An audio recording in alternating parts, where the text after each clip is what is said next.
Boa noite, jovens. Aproveitando aqui o tempo para fazer um vídeo agora sobre derivada direcional, derivadas direcionais. É uma importante definição, nós vamos trabalhar com isso ao longo do curso, né, por um bom tempo. E o que é derivada direcional? Na verdade, você já conhece duas derivadas direcionais, né? Você está aqui no domínio da função, vou colocar aqui domínio da função, e aí você... eixo x, eixo y. Quando você mede a variação na direção horizontal, direção do eixo x, você está calculando a derivada parcial em relação a x.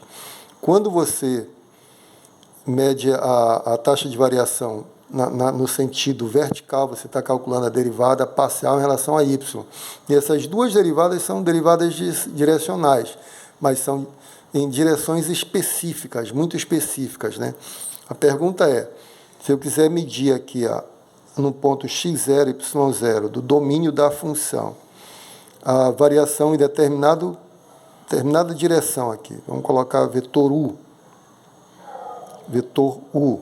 Esse u eu quero que seja um vetor unitário, tá? Você sabe que é um vetor unitário, né? Tem norma igual a 1, tá certo? O vetor unitário, você sempre consegue o vetor unitário em todas as direções, né?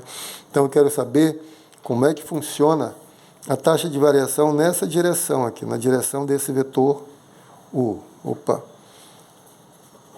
Aqui nessa direção, né? Não mais nas direções ortodoxas, né? Na direção horizontal ou vertical. Tem jeito? Tem.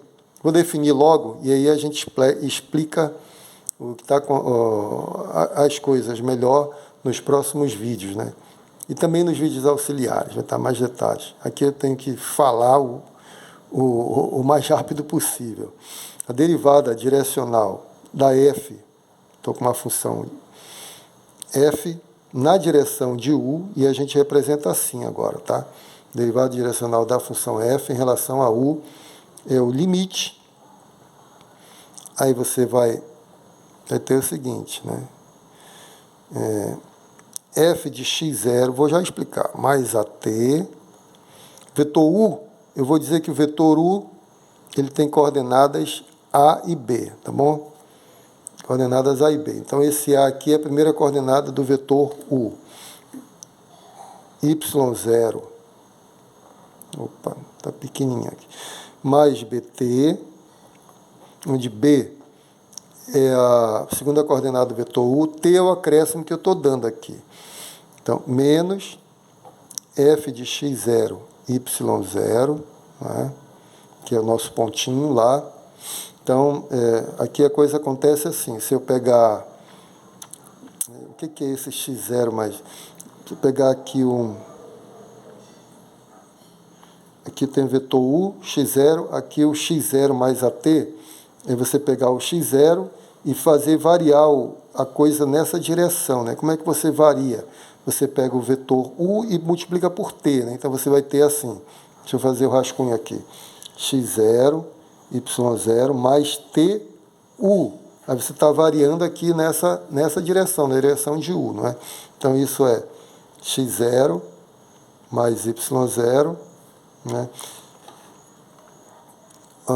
Melhor dizendo, se eu quero alcançar aqui, variar até um ponto x, esse x vai ser igual a xy, esse pontinho aqui vai ser xy igual a esse camarada, né? Xy igual a x0 mais y0 mais t que multiplica AB, não é isso?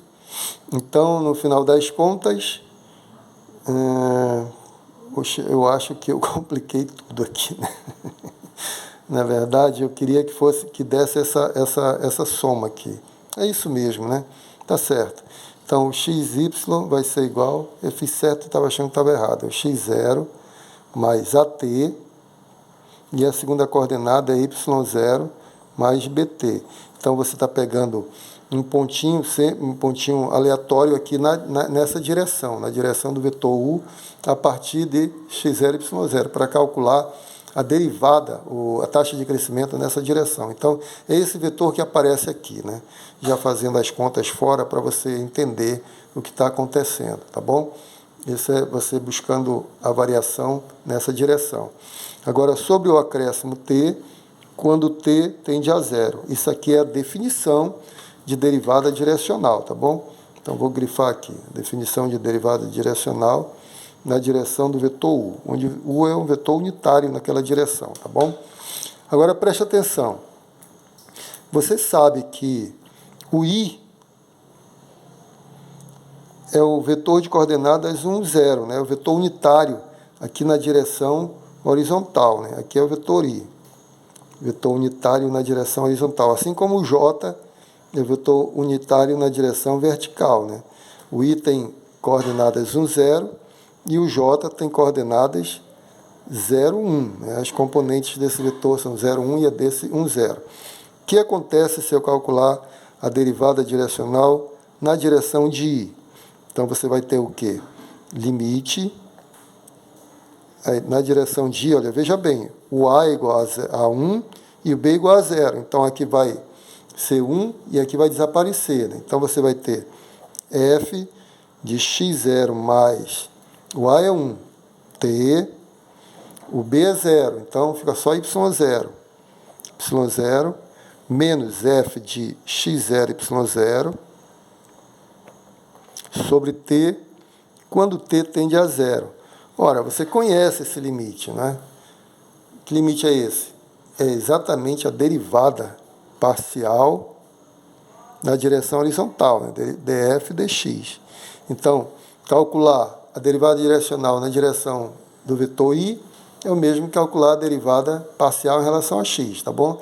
O mesmo acontece com df dy, né? Se você fizer df dj na direção desse vetorzinho unitário, agora troca ali em cima, né? O a é 0 e o b é 1. Então, quando eu substituir, eu vou ter f de x0 só, o a é 0, y0 aqui, mais t que é o acréscimo, né? Menos f de x0, y0, sobre t, quando t tende a zero, e você sabe que isso aqui nada mais é que a derivada parcial em relação a y, só tá variando aqui o y, né? Então, é derivada parcial da f em relação a y. Então, é isso. Só para provar que você já conhece duas derivadas direcionais, embora não as estivesse me chamando assim. São derivadas parciais, porque elas são especiais, são na direção dos eixos canônicos, né? Então, mas não passam de derivadas direcionais. Na verdade, isso aqui generaliza, né? Você calcula a taxa de variação em qualquer direção agora. Agora nós estamos mais poderosos, tá bom? Um grande abraço a vocês. No próximo vídeo a gente vai fazer mais esclarecimento. Talvez eu traga um exemplo. Um grande abraço, fiquem com Deus.